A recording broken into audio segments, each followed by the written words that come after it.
On this week's episode, we're going to talk about how to cross-sell annuities during the AEP.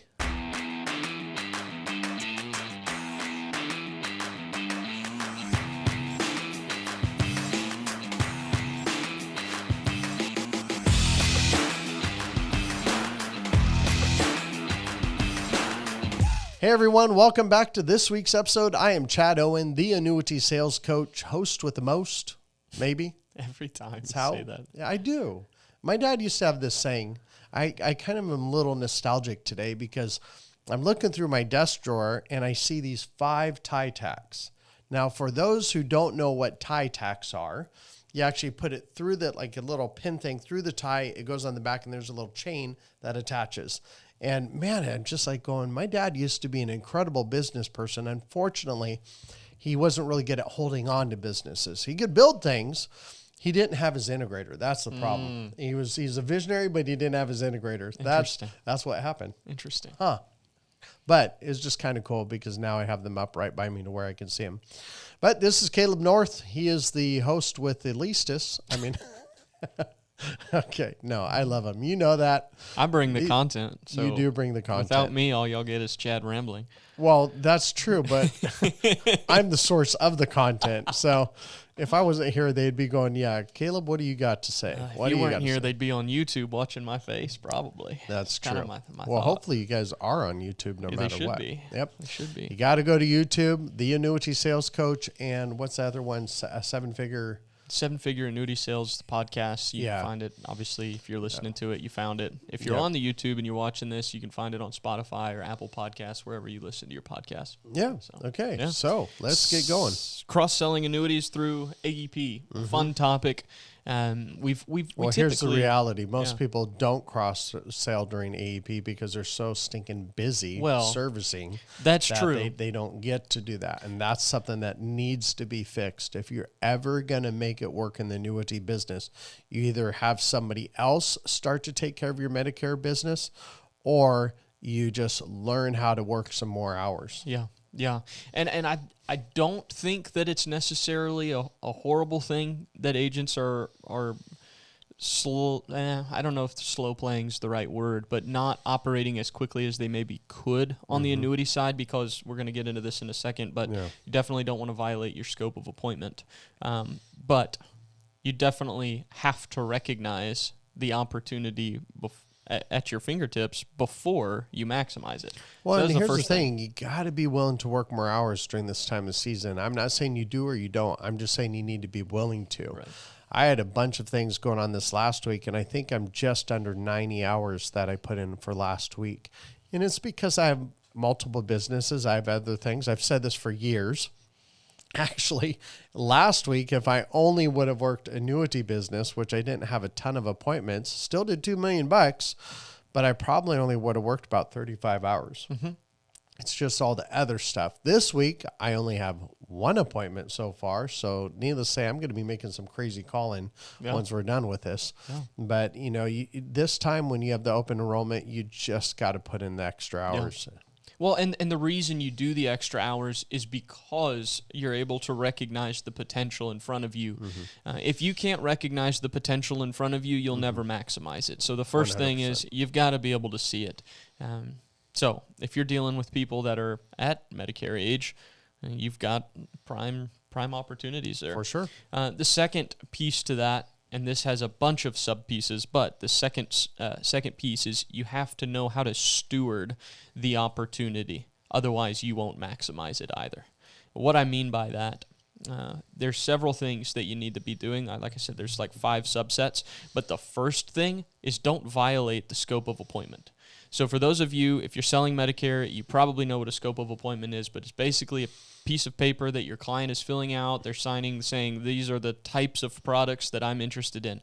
When you go into that appointment, you are legally not able to talk about products outside of the ones that they've scheduled that appointment for. So make sure you honor the scope of appointment, but You have their information, you have their contact info. You can always follow back up with them later, ask more questions, and book a separate appointment for the annuity I conversation. know, God forbid, if you ever helped someone with something else that you could help them with in the allotted time. I know. Yeah. It's a crazy Sometimes, thing to me, but the reason why it gets that way is because people have abused that. Right. They do the bait and switch, and they never end up helping them with Medicare because they don't know anything about it, but then they try and sell them something else. So, I mean, I get why the rules can be made, but man, it just makes it so much harder for a lot of people that do their business honestly and ethically. Right. And that it's actually that scope of appointment is the reason I say for agents, I've talked with a lot of agents that are doing Medicare, and they'll say, yeah, Caleb, I'll probably start following up with clients at the beginning of next year to start talking about annuities with them. It's like they get fully out of the period, which, great, that's fine. Like, you can do that, but just recognize that those are still people that you've worked with that are in retirement or approaching it, and they need to have those conversations about their retirement and their income and all of those different things. Correct. So once the Medicare plan's been set up in a separate conversation and a separate appointment, ask those necessary questions. The fact finder. Come on, somebody. Yep. My favorite. You could tell how excited I am about it. I just changed it again. You did. Well, I think we've changed the fact finder, Chad. We've changed it like 5 times this year. Oh, yeah. I feel like we've made 5 updates to that. Well, because there's certain questions that don't become relevant anymore, or I don't like the way it's worded, or I don't like the way the client's responding. Right. And so if I feel I can be more efficient in the way I ask things, dang, I almost just yawned. That's not good. You need a caffeine too. I just drank my Bang. This is not good. So anyway, back to what we were talking about. I just am very in tune with what the current feel of the market is for clients. And man, people are just really nervous right now. Yeah. And I hate that because I hate fear in general. Like anybody who's fearful, I just want to comfort them, make them feel better. That's just me by nature. And when I see people like that, I've got to make the adaptations to the way they ask my questions because I don't want to ever trigger a fear button. Now, I want to trigger, hey, let's think about this and where we are right now, but I don't want you to sit there freaking out like these people do. Well, I just heard this just yesterday. I was in a meeting and they're like, do you know the bank can close down at any time and all your money can go away and you won't have access to it and the government will shut everything down if you say the wrong thing? I'm just like, you are just spewing fear. And I don't like that. So I want to make sure my fact finder doesn't portray that at all. Yeah, it's important, obviously, that we're not fear-mongering. No. But still asking the right questions. And it's a challenge because the right questions can trigger those types of things. Of course, but I'm not... That's not the intention of it. The question for that response. Right. When you ask somebody, what's the stock market going to be in 5 years? And they don't know. Yeah. That can trigger an uncertainty, but you're illustrating to them why protection and safety and security is necessary. Correct. That's good. Here's another big one. If you're going to be cross-selling anything, I don't care what it is. If you're buying annuity leads and you're trying to cross-sell to final expense, which is the most arbitrary cross-sell I can think of, but I don't care what you're cross-selling. Know what system and process you're bringing your client into before you even attempt the cross-sell. Yeah, and I would also add to that, and I think this is what you're implying, but make sure if they call you for annuities, address annuities first. If they call you for life insurance, address the life insurance first. If they call you for Medicare, address the Medicare first. Mm-hmm. Make sure you're not doing a bait and switch type deal. Yeah. Address the issue, why they reached out for you, and if you can help them in other areas, then do so. That's why I don't really love the term cross-selling. I wish that the term that was commonplace was like cross-problem solving, because ultimately let's work on something like that. Change it. Let's work on a different language for that, because I agree with you. Cross-selling is a very... it's a heavy word to imply that your intent is to find another way you can get money out of the people, and that's not the case. I use this example all the time. If I'm a doctor and I see you got this cut right here and you came in with a cut and he's like, hey, I got a cut, and then you're looking at the skin, you're going, dang, you are really yellow. Like, you're just jaundice. And it would be malpractice for you to just address the cut. Right. If you recognize that kidneys are shutting down, which is probably why your skin is turning, liver is probably why your skin is turning yellow.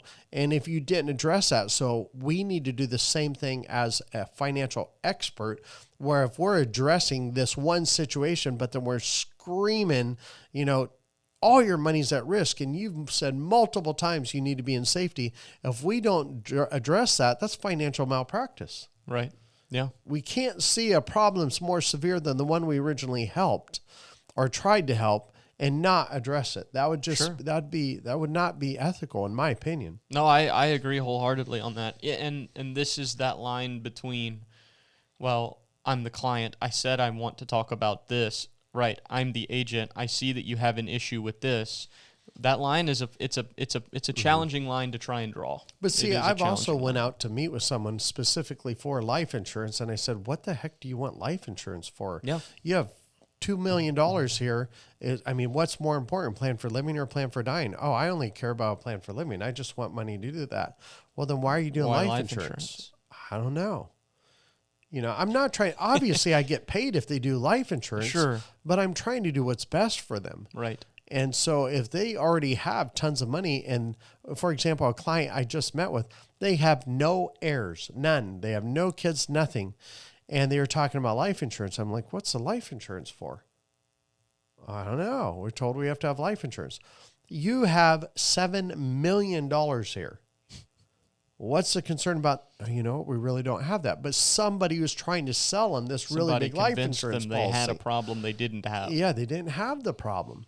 I could have made some really good money selling that life insurance policy. Yeah, I'm sure. And they would have went with me. I ended up writing $2 million, and we'll do another $1 million once I get back from a UK trip. And I addressed their situation way better than the previous client or previous agent. Yeah, and that's why they picked you. Yes. That's good. I do wholeheartedly believe that even though you should always address the primary concern, the reason that they reached out in the first place, you simultaneously, if you have any inkling whatsoever that you're going to be cross-selling another product, you're cross-problem solving into another product, you need to have a system and process in place. You need to know what you're bringing your client into pertaining to that cross-problem solving product, right? So if you're going from life insurance to an annuity, you need to understand how are you going to take this client from point A to point B regarding the annuity, not just the life insurance. Agreed. I think that's one area that agents treat flippantly sometimes is they think, okay, I'm going to focus on this one area, then I'm going to try and cross-sell, and they don't actually have a system and a process for it. The second, or I guess this is actually like the fourth. I was going to say, wait a second. Like we're way the down second. the list. we're way down there already.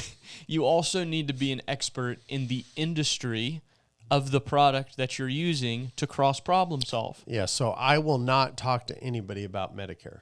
Sure, right. I have experts that I can refer them to, but man, I haven't really studied that ever to where I could call myself super knowledgeable, let alone expert. Right. I'm knowledgeable, but I'm not super knowledgeable, and I'm not an expert. So you're not going to try to solve a problem there, even though you could get paid on it. Yep.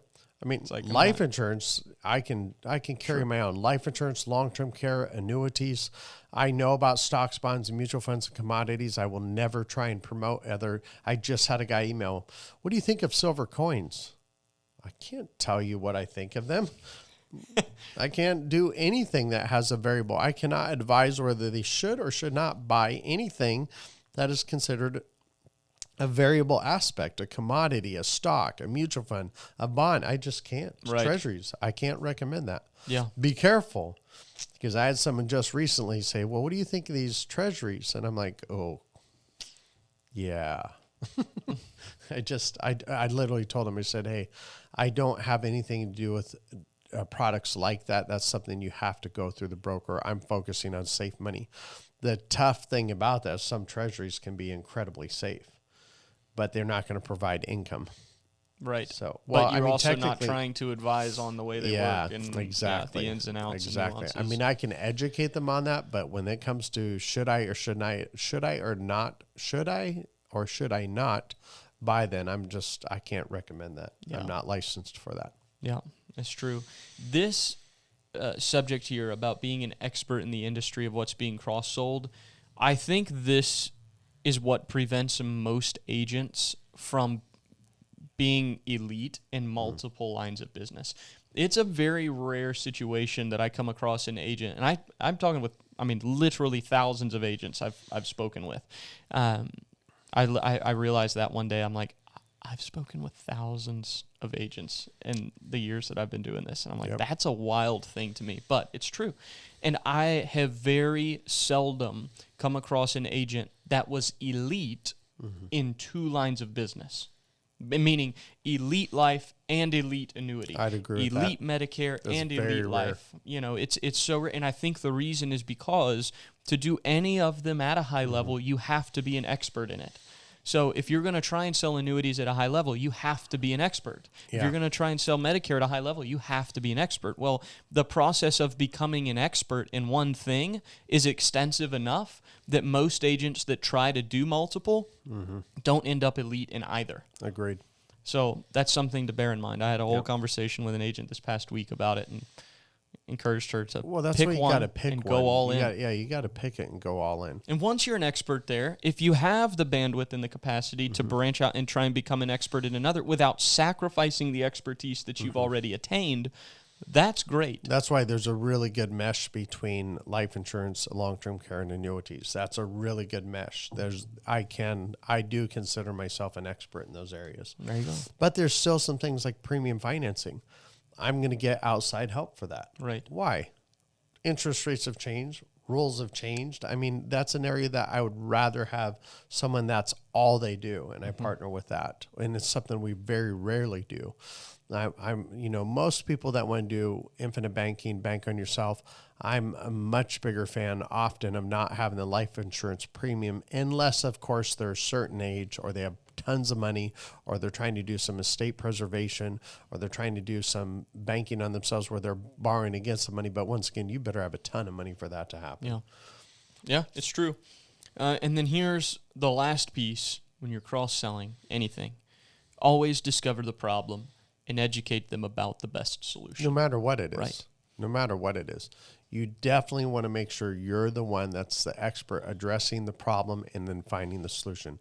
Most of my deals, 99.9% of my deals are simply because I addressed a problem and found the solution. It's that simple. Yeah.